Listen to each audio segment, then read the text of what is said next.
So this is me on my little patch of garden that I'm tending, and it's a very exciting day because this is my first harvest of something that I planted in this ground that grew into these beans, and look at them, they're growing. So I'm going to capture this moment while filming. I'm sure I'm not harvesting it correctly, but I have got I got crops.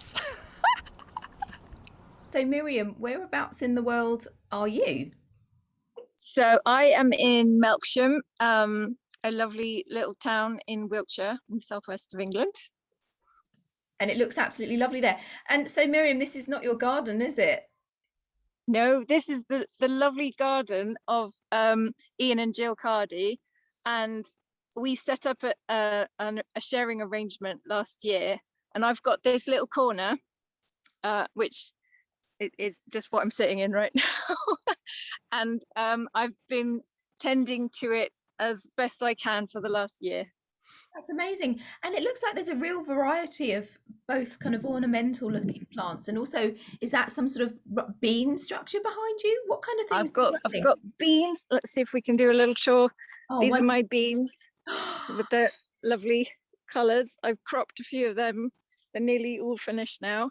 And then over here, I wonder if you can see, these are my leeks. Can you see leeks? Yeah, amazing. Are they Yeah. potatoes? And then those are the potatoes I just harvested this morning. So Wonderful. there we go. So that's the result of my little corner, which I'm so excited about. And Ian and Jill, what was that space like before Miriam started gardening it? Our garden was um, a vegetable garden, a walled vegetable garden, and I had difficulty in maintaining it until somebody suggested that we share the garden with somebody who might be interested. And it's been very successful. The garden looks very much better. It's producing a lot more stuff than when I looked after it by myself, Oh, because it's quite a big area. But it's a beautiful walled garden, and it's a shame not to use it. An example of how you can share your garden, and we share the produce some of the time. We have tips, we share seeds, we share plants, so yeah, it's tools. and tools. So it's very successful. We have set up a water gathering system, and we have use of a pump and a well. Wow. And what's the percentage of crops that you share? Is it 50-50 or whatever you need? No. Mostly some of the stuff comes to us as the landlords, you might say, and that's really the basis of it. But mainly tenants keep their own produce. And But it's, Miriam, before you started sharing this garden, what kind of access to outdoor space did you have? Oh, I was access living in I was my situation was I was in a tiny little flat with my partner, and my garden was just walking around the town in the public spaces and the parks, and I really just wanted somewhere where I could dig and have Yeah. my own little space. So it was a chance conversation that made me aware of this little space, and I was so excited. And the first thing I did was just digging and getting filthy and like just sitting in this ground because I didn't have any outdoor space was such a godsend at the time. Yeah, I bet it must have really helped improve your kind of mindset and mental well-being as well. Um, Yeah, absolutely. I did have some quite serious anxiety last year, and I was trying to go for long walks and running and all kinds of physical exercise, but I found that digging and getting dirty and producing something with a lasting result was so important for me. I felt really calm. And also the really important thing was you learn patience. So you put something in the ground, and then you know that you've got to wait a few months, and it means you look forward to spring and you have hopefulness and optimism because you know spring will come. So it got me through a really dark, anxious winter, knowing that I had this little space where happiness was coming and sunshine and colors were coming. Oh, brilliant. Thank you so much. There we go. The currency of the allotment. And now there's like fruits and leeks and potatoes and like it's just been such a good journey for my own mental well-being. So Yeah. I'm really, really grateful. Oh, that's amazing. And do you notice a difference in maybe previously buying shop bought produce and the difference in taste? Do you notice that at Yeah, all? totally noticed it. I made a nettle soup the other day for my niece and nephew, and I got them to eat nettles because they helped me dig up the potatoes. So we had potatoes and leeks from the garden and nettles and a little bit of ingredients, and they absolutely loved it. And they were like, "What did you put in this?" And I was like, "It's the ground, it's the sunshine of Melksham was in this soup." And everyone loved it. So I totally noticed the difference. You want to get those beans? I'll get this one. You've got to be quite strong. Whoop. Whoop, leg. Sweetheart, you need to Green concentrate. beans.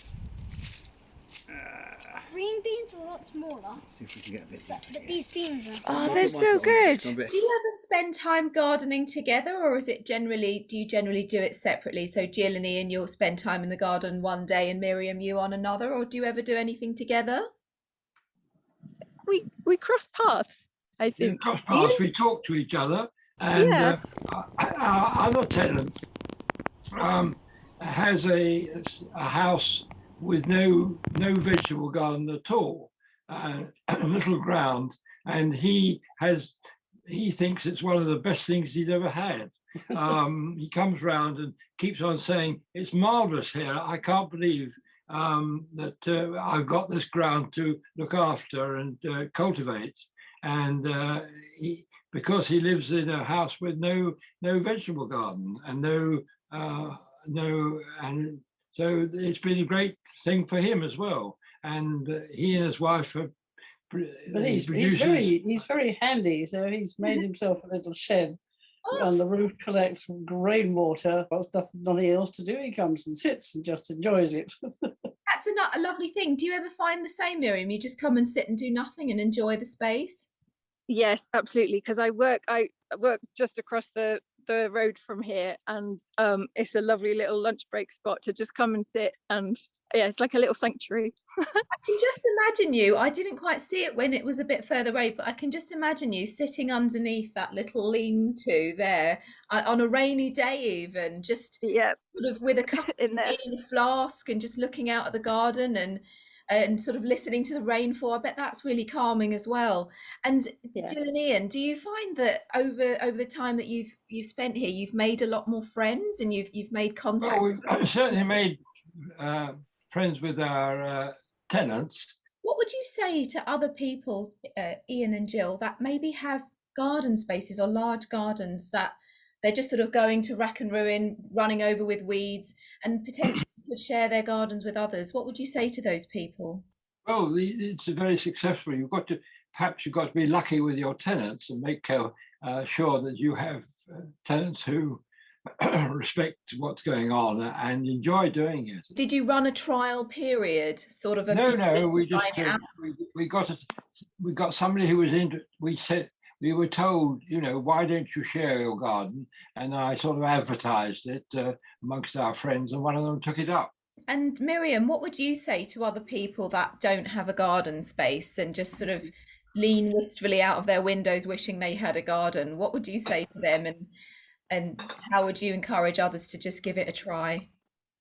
Well, I'm not very skilled at all. I mean, what I've achieved here, I'm so impressed that I grew anything at all. So you don't need to be skilled.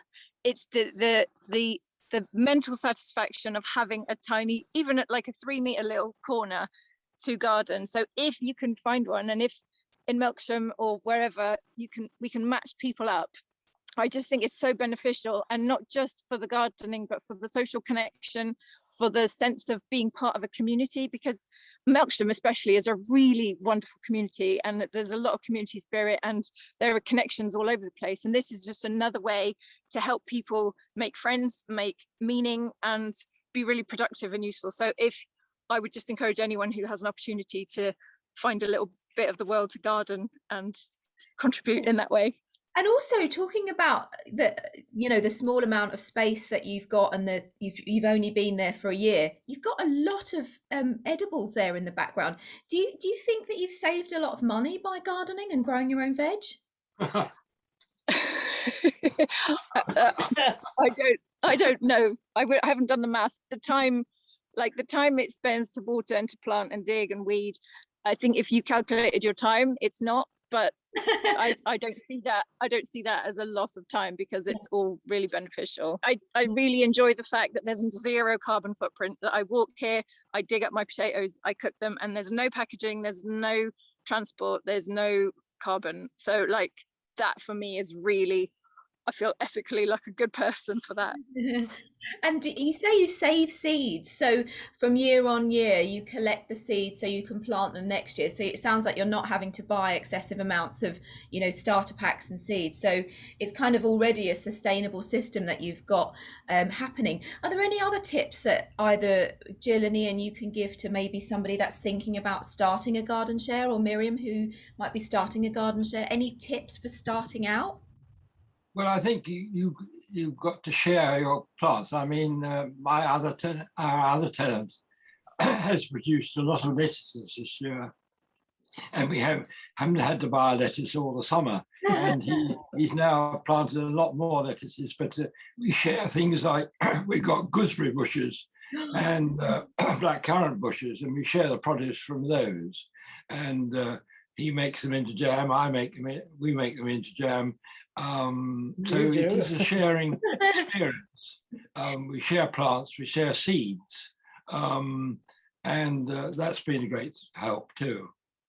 That sounds amazing. All good fun. It's and everybody enjoys it. That's the point.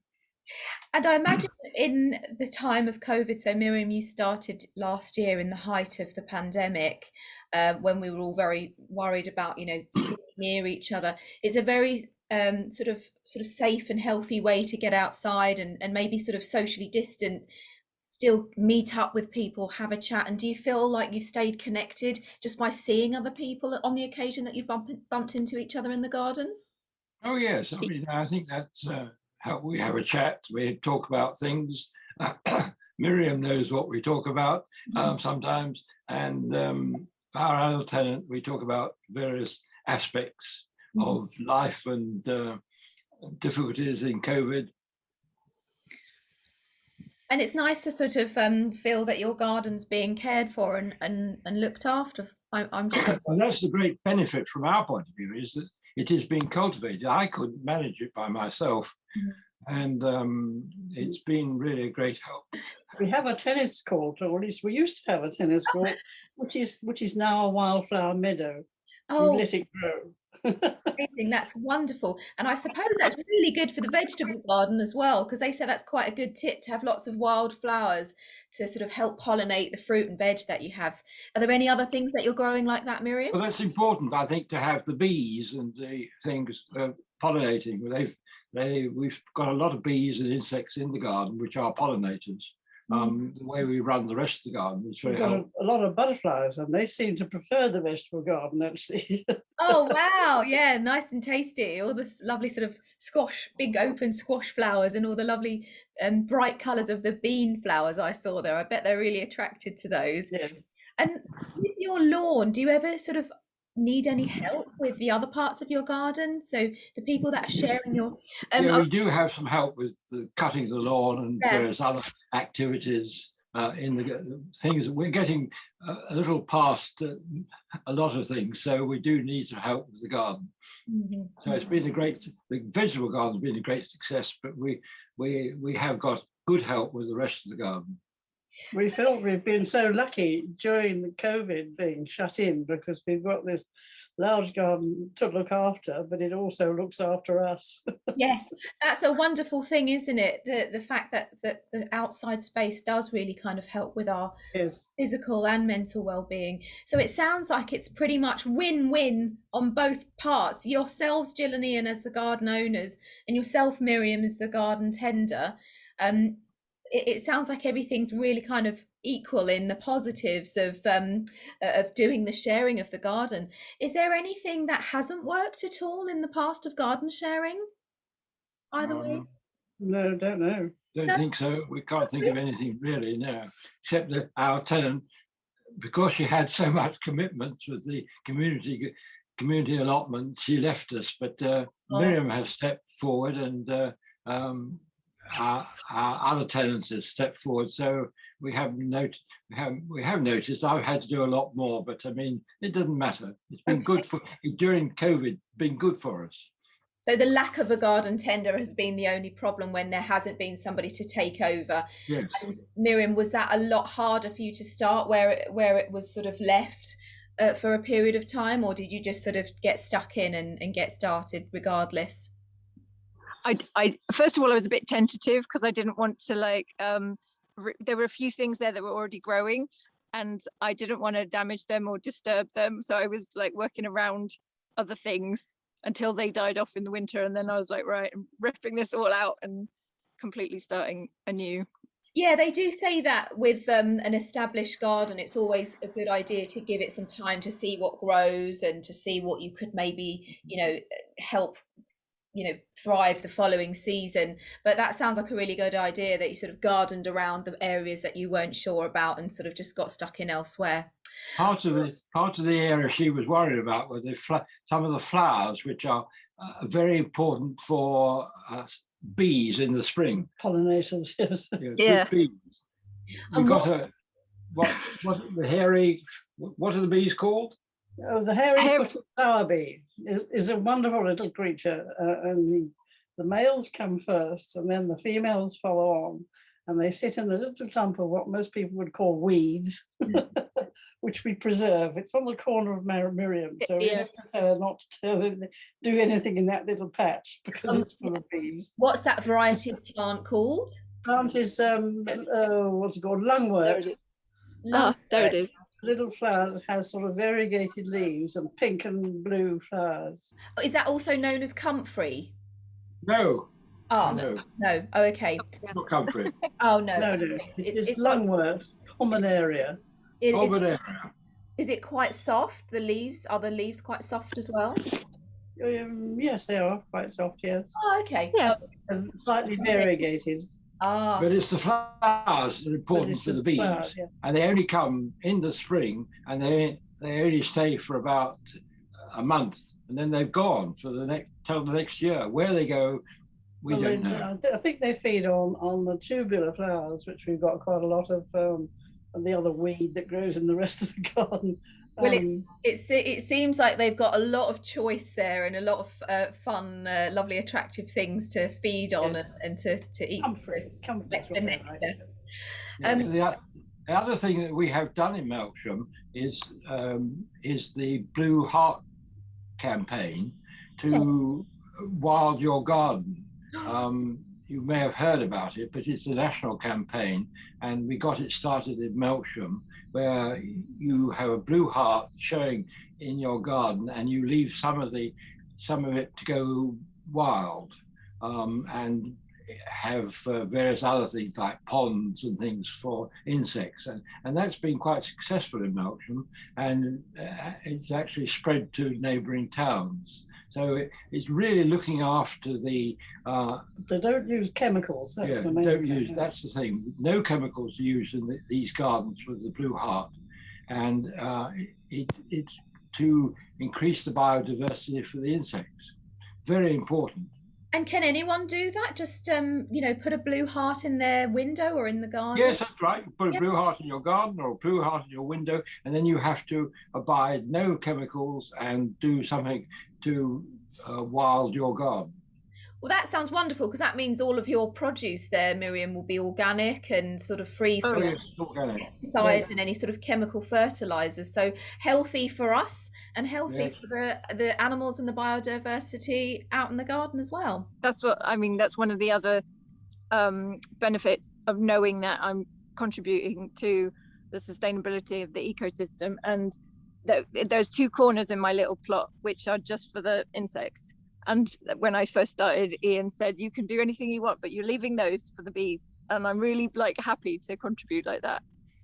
Well, that's a great tip as well, to sort of establish your boundaries right from the very start, and establish, as they were, sort of ground rules, so you know what you can do and what you've got free reign to do as a Tender Miriam, and also Gill and Ian, so you know that a portion, or you know, whatever areas of your garden are respected and continued to, you know, maintain the character of the garden or whatever. So yeah, it sounds like it's a really sort of positive, equal, mutually benefit arrangement that you've all got working so well there. So thank you so much, and I'm really grateful that you'd like me to share this with the people of Melksham and Lendon 10 viewers, and I'm sure it'll be really, really inspiring to help other people sort of take your lead and share gardens and protect areas of our gardens for biodiversity, and help ourselves feed ourselves, enjoy being outside. So I'll let you continue gardening there, Miriam, because it looks like a gorgeous day.